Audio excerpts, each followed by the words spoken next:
Hey everybody, it's John Wolpert, and we're here with the last show of our current format of the baseline show before we refresh and update on September 1. Welcome to the last, I think, continuous show or office hours for the baseline protocol. If you're tuning in and you don't know what baseline protocol is, go to baseline-protocol.org and get involved. And in fact, Michael Schreiber here from Michael, you want to mention the company you work at? I won't out you on that. Yeah. The name of my company is JDI. So I'm a contractor and I do contracting work. Cool. And you have some pretty interesting clients. I know you were saying before we started. Correct. A lot of big customers: Schwab, Comcast, Stars, Charter. So a lot of big customers. Well, I love the story you were telling me before we went live about how you are committing yourself to a new open source project and volunteering and that you've found your way into the baseline protocol and got lots of questions. I think that's awesome. And we'll talk a lot about that today and try to field your questions and try to get folks like Kyle on. I have to admit, we kind of downplayed this office hours today because everybody's getting ready for some releases and some stuff. So, and it's the last one, but yeah, sure. Nick, go ahead. Since we're hitting the reset on this, it's still going to be in the same place. Just might want to remind viewers to hit the subscribe button, smash the like, so that when we come back, they'll get all the notifications they need to be reminded to be in the right place at the right time. Very well said, sir. And yes, do all of those things, and it will be on the same YouTube channel, same bat time, same bat channel. That said, we're going to update the format. We're going to put more resources into it, and there's going to be a lot more to talk about because of upcoming releases from the baseline protocol and others. So it's going to be a busy next couple of months, and I think a busy rest of the year as we count down to the V1 production release of both the standard and the resources, tools, and reference implementation code that you need to do successful baselining projects and make lots of money. So that's where we're going. Today is the last. Anyway, so we're going to talk about three things today. The standard, which is done. Yay. The standard is done. The draft is over. Yes. Oh, John does his best dad dance. Yes. I'm hip. I'm worth it. Yes, it is done. Thanks to Anais Frank, Andreas Freund, and many others, including just off the top of my head, Mehran Chakri from SAP, and the folks on the call here, and Bishwashri, and yes, many people who actually table read that entire super boring document. And if you're interested in where to find that super boring document, if you're into super boring but awesome and important things, go straight to baseline to the GitHub and to the EEA Oasis /baseline-standard repo, and you will see that the README is in there, and then you'll see baseline core, the MD file, and that is where this monster is living. It is, if I may say so, Andreas, and embarrass you a little bit as one of the key authors in this, I think a supremely detailed, and it's almost like a PhD thesis in distributed systems, not simply. Thank you, John. Yeah. Appreciate that very much. Hey, Michael, I'm going to just mute you real quick if that's okay. I think we got some background noise there. Maybe it was Jack. I don't know. Yeah, or maybe it was Andreas. But yeah, I think it's just a wonderful piece of work, and it's not just about baselining. It really is, I think, a good candidate as a standard for IT system synchronization, state synchronization across the internet for anything. right? It reads that way. It's got terrific detail. I mean, there are some requirements in there that I would not have thought of, and I don't think half the very experienced and current distributed systems people would have thought of. It took the mind of Andreas Freund to make it work. I was shocked and astounded by it, and I hope everybody else is. It is very detailed. So just as an additional plug, we're actually so the Ethereum Foundation, Tas and Dan and myself are now trying to get another working group up and running within the Oasis community space of the EA around taking this piece of work and utilizing it for layer 2 and build a layer 2 standard on this foundation. So including interoperability, which I think is absolutely crucial.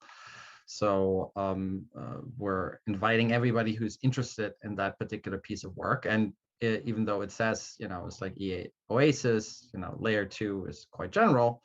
So, it doesn't have to be on Ethereum only. So it is not an exclusive club. Quite on the contrary, it's going to be inclusive as much as possible. And we're inviting everyone. That means L2 projects, enterprises, and the funders of L2 projects, especially VCs, to contribute, because it's an important investment that people are making, and I think that needs to pay off, because in the end it will be the network of shards, so to speak, of the different that are sitting on various strong islands of security that will make up that new stateful internet. Let's call it this way. Yeah, I used to have a whole presentation called the stateful internet, and I still like that idea. It's not as simple or sexy as blockchain, I guess, but I think it's a more accurate way of thinking about what you can use it for in the enterprise, and certainly in the enterprise. So Andreas, you want to give us any highlights about the other highlights about the standard? It really stipulates the messaging protocol, right? So which it's not like that's unique to Baseline, but here is a good standard for how you can and can't, or should and shouldn't, or messaging protocols, how to establish what type of identifiers you should be using, how they should be controlled, how credentialing, authentication, authorization should be working. So like this is all geared towards a zero trust environment, which is currently gaining a lot of public attention after the SolarWinds and Kaseya hacks. It's also about how you need to communicate what your zero knowledge proofs actually mean, so that people can actually interpret it, right? So the human machine interface that humans understand what the machine is doing in zero knowledge is something that is lacking so far, and that this standard is trying to address in different ways, as well as it's like asking the forcing the community to congregate around the types of cryptographic protocols that are fast and that are not only secure but fast, and do not eat up a lot of blockchain space. So it's like the prime directive for this is like do no harm to L1. That's do no harm to L1, and also do not do harm to L1. That's a prime directive. And do no and expose no data, metadata, trace data, or breadcrumbs that one with a good AI could use to ascertain what you're doing. That is certainly true. Yeah, right. That is that's the conditio sine qua non, as the Romans would have would have said. That goes without saying. Right on. Okay, so thank you, Andreas, and congratulations again. The draft is done and now is being submitted to Oasis for ratification, and that's a long process, but hoping to have it done by the end of the year, and then for it to be sent off to additional standards promulgation from there, like ISO or IEEE, that sort of thing. So that's really astoundingly good work. The second thing to talk about is, now that we have a standard, you can start developing products, services, and systems to the standard. And when it's promulgated, you'll actually be able to test and get it certified for, that you are compliant with the standard. And that's not ready yet. That'll be when it's been ratified. But there is already companies like Provide and Unibright and others who are making tools actively that are standards, that will be compliant with the standard and will allow you to build more quickly and easily and more straightforward way, and not have to be a systems genius like Andreas to understand what you're doing. So that's very exciting, and a lot of that will be showcased and hacked on at Eth Atlanta. So if you haven't signed up for Eth Atlanta, ethatl.com. I'm told that the website with the agenda and the at least the speakers that have already been lined up, they're continuing to do that, will be on the site in the 24-hour time period ish. Don't hold me against that if they don't get it up there. It's not my job, but this is about to have the agenda. There's a lot of folks that have been lined up to speak. And Jack, do you have? Are you able to confirm a couple of the names that are speaking? Yeah, we can certainly do that. John Wolpert. Yeah. Wolpert. John Thanks. Wolpert will be in the house. Of course, Cal Thomas. We will have Paul Brody. Paul Brody from E&Y. York Rhodes from Microsoft. York Rhodes, good. We're gonna have Derek Collison from Synadia and Nats. And you got my boss, right? We have Joe Lubin from Consensus, co-founder of Ethereum. Hoping there's a couple other people that are in conversation right now, but other ones that we know that we have secured: Stefan and Martin from Unibright, of course. Yifan He, CEO of BSN in China. Nice. Sani from Aave. We're going to have folks from Chainlink, the Graph, certainly the EF, Dan Burnett representing the EEA. We're going to have an excellent creator panel. We have some really cool artists and creators kind of lined up for that already. Andreas will be there representing the EF, as well as Provide, of course. And he'll be speaking on both L2s and a number of different things, EKPs. Andreas will be involved quite a bit. And this is a real hackathon, right? So this is basically Friday through Sunday, October 1 through 3. And so makers and hackers. And there will be are you able to be part of the hackathon if you're virtual? Yeah, that is something that I need to confirm. I do believe so. That I do believe so. That I don't see any reason why we wouldn't have virtual submissions. And how will people participate in the event virtually? Will there be like a channel, or like what we did with Summit? What was that, Nick? What was that system that we used for the Summit last year for Baseline? I know, right? It was cool. Quick. No, quick. That's a Kiko. literary character. Kiko Chat. Kiko Chat. Kiko Chat. Right. Terrible branding, but really good system. Obviously stuck in our heads. Yeah. Totally. Well, I knew it was something with a Q. It's like even though John went straight to Moby Dick, but if you want a good brand name, it ought to be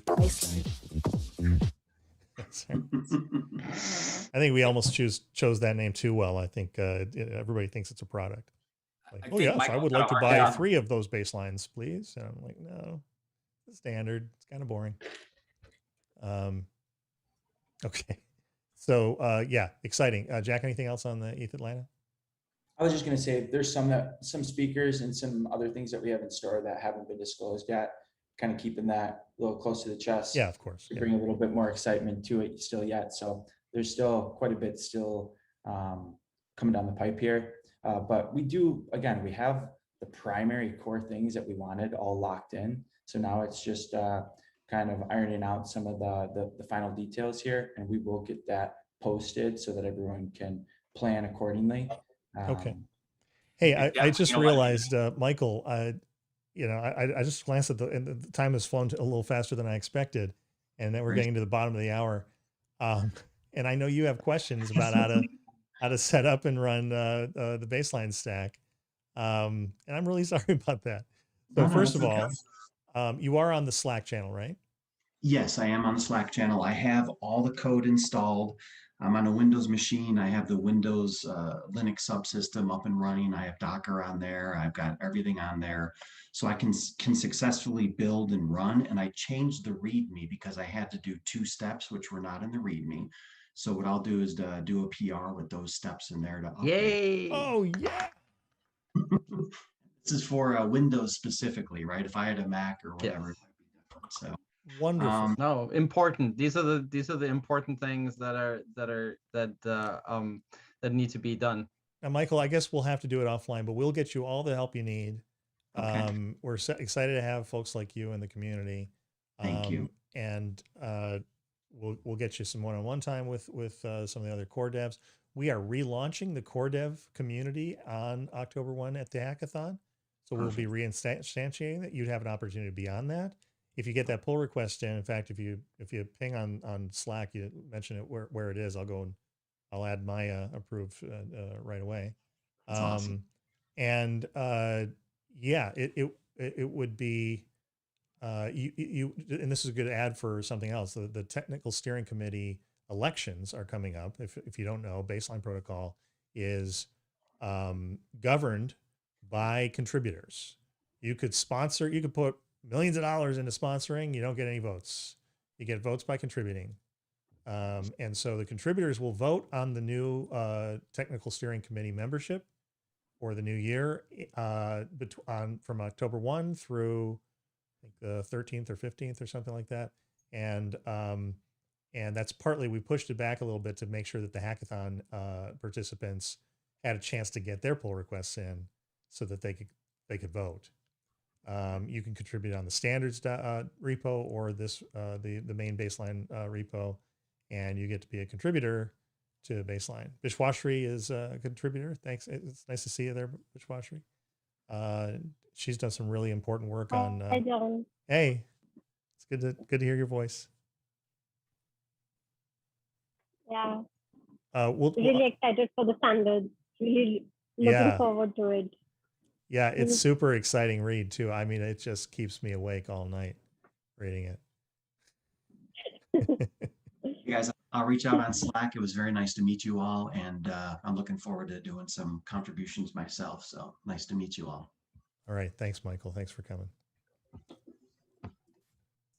All right, so I think Bishwashri, do you have anything to add about your Excel thing? By the way, has that been checked in and merged yet? The Excel project? No, like like code from my end is complete, but like they're still like I'm working with Kyle on that, so he just wants me to run a few extra tests on it. So I'm just like, because he's a little caught up, so I am not able to complete that. I'm going to circumvent that. I don't care how done it is, push it. It's something that several people have already asked for. We've been announcing it for weeks, and I don't want to confuse people by talking about it and not having them be able to find it. And once again, in open source, you push early and often. You don't wait to polish it with a diaper, right? So please push that code, and we will be excited about it. Cool. Yeah, I don't care if it works or not. Cool. I'll do that. Right. That's that way you can have Okay. more people looking at it and more people helping to make sure to help get it in good shape. Sure, I'll do that. I'll do that. Right on. Yeah, I mean, if you can do that today, in fact, I know 3 people that want to get access to that code today. And so we'll Okay. we'll I'll wrangle do that. the maintainers and get that approved ASAP. Cool. I'll do that. Sweet.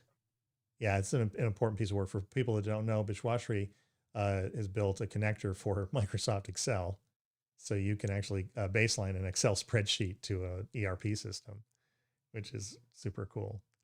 And I think you got a little help from Microsoft itself, right? From Cal Teeter and those guys. I know No, that they're I was pretty excited about mainly it. working with. Yeah. I was mainly working with Kyle. He was helping me out. Sweet. Like helping me with all that. All right. Yeah, John, just to clarify on that, prior to that effort, we were working with the Envision guys, Jason Pansis and Dan Norton from Envision. And so they had actually done quite a bit of development to help us get closer to that point and to have that ready from a baseline perspective for Excel. So certainly hats off to the Envision guys for their help and support in doing that.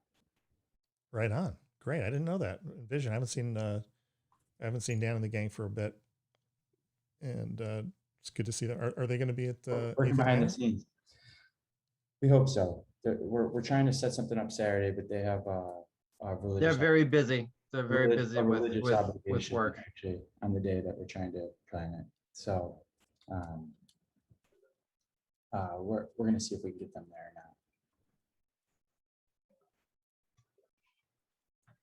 All right. I've got a question here. When QuickBooks? Yeah, we do have folks from Intuit participating in the community, have for a while, and it would not take a lot to. QuickBooks has a lot of API connectors. You don't have to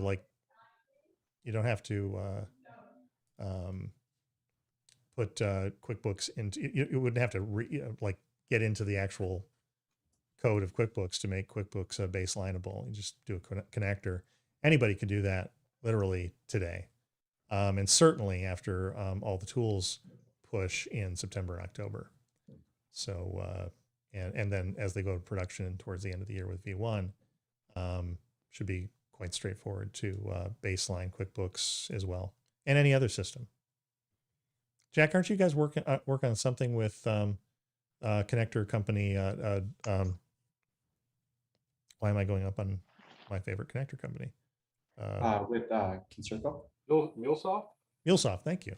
Oh, Concircle too, but from an API economy perspective, MuleSoft's the bomb. Yeah. yeah. Okay. We've started to pursue some level of efforts relative to baselining of MuleSoft. So we've definitely moved down that path. Right on. Let's see. I'm looking up the list here. Sandoz Mark says Stani Kulichov will be there at Eth Atlanta. Well, one more time. It's in the YouTube chat.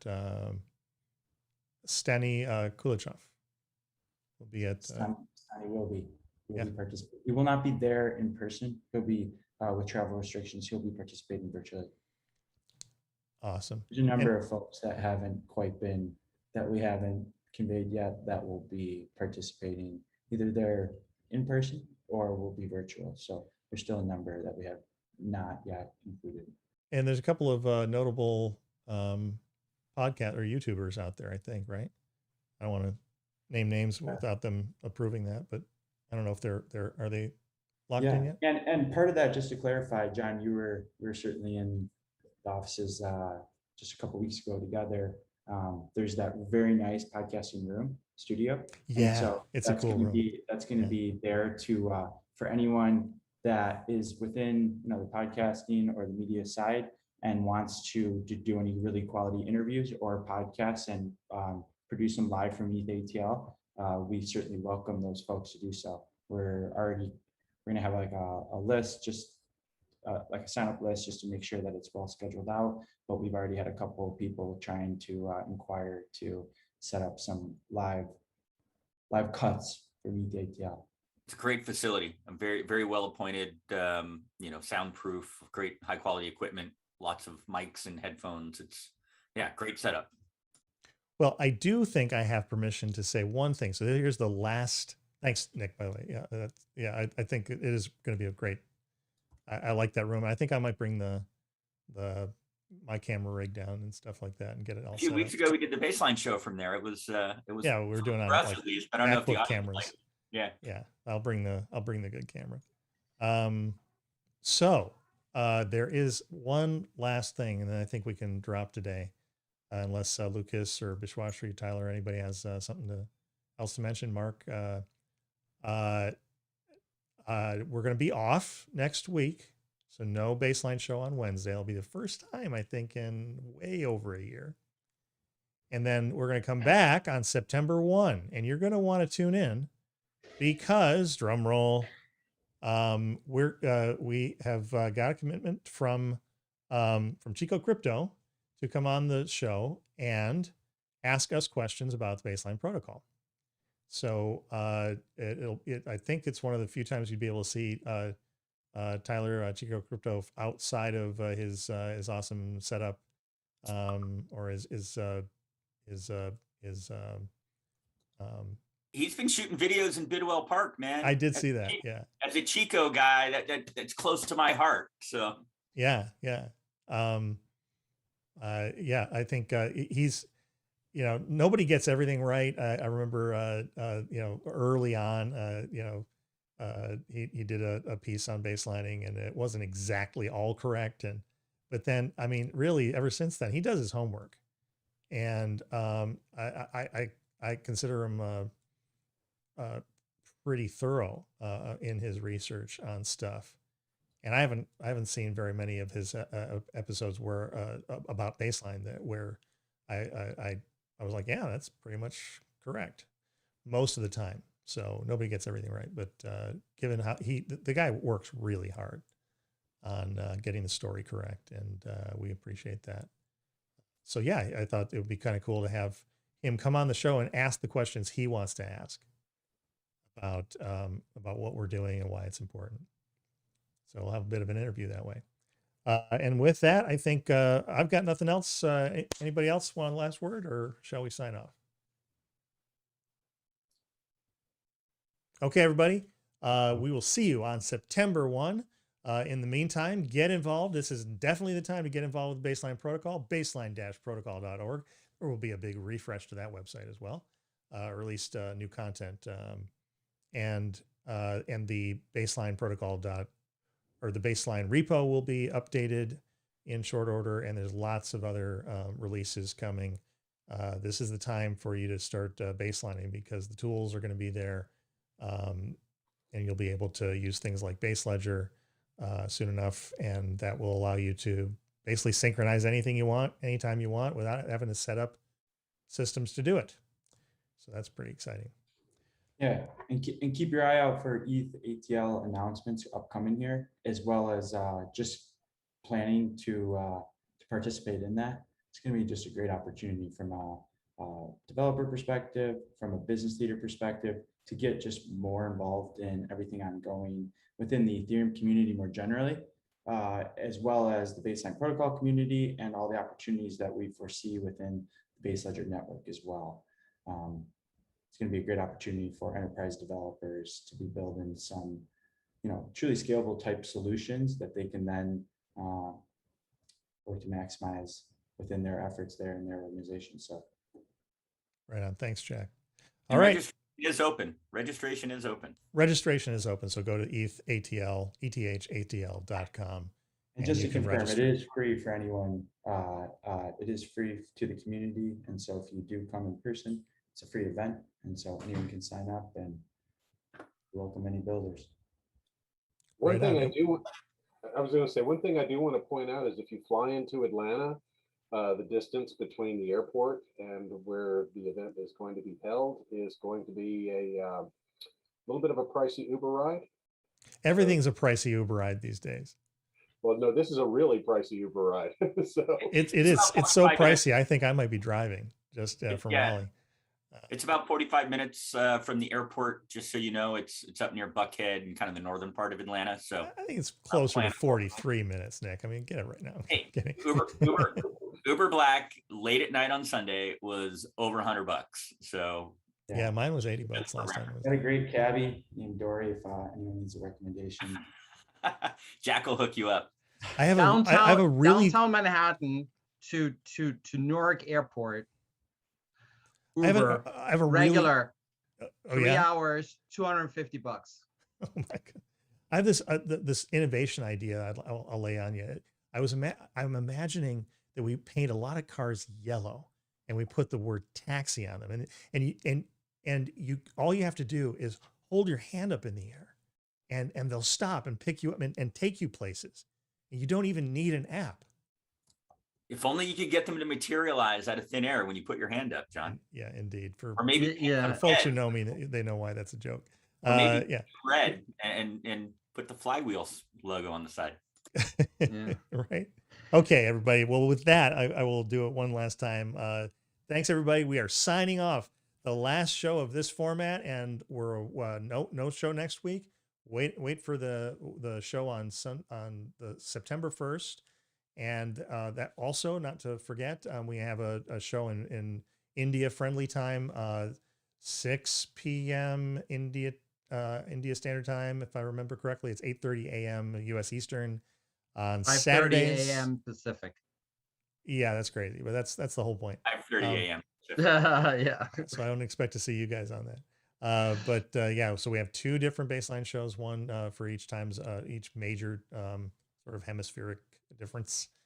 Is that right? Hemisphere? Anyway, big time zone.